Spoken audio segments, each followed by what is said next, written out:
This is the dish that I've always wanted to learn how to make because it's served at every holiday, every Jewish holiday, Passover or Rosh Hashanah. So and festive occasions. Yeah, and festive occasions. And just because somebody feels like eating brisket. Most of the stuff that I tend to cook often is traditional food that I learned to cook, you know, by watching my grandmother or my mother. My mother used to make it all the time, and then I got married and I became a socialite hostess, and I had to have a lot of parties.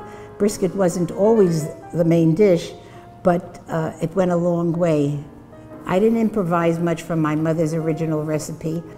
Everybody thinks theirs is the best, but always... my grandma's is really the best. If you don't have a slicer, as I do, you would have to cut it with a very sharp knife and a strong hand, because brisket is only as good as the thinness and the gravy.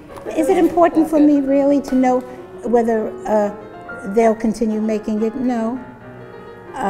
We will. I'd rather pass down stocks and bonds, but a recipe is easier. I'm sure they will make it and think of their grandma when they make it.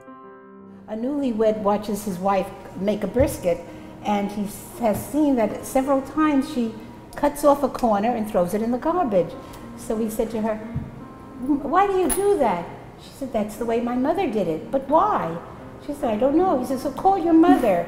And she calls her mother and explains, and the mother says, "I don't know, that's the way Grandma did it. That's what Grandma did." So his wife calls the grandma and she says, "Grandma, why do you cut off a piece of meat when you make the brisket and throw it away?" She says, "Foolish child, it didn't fit into the pot."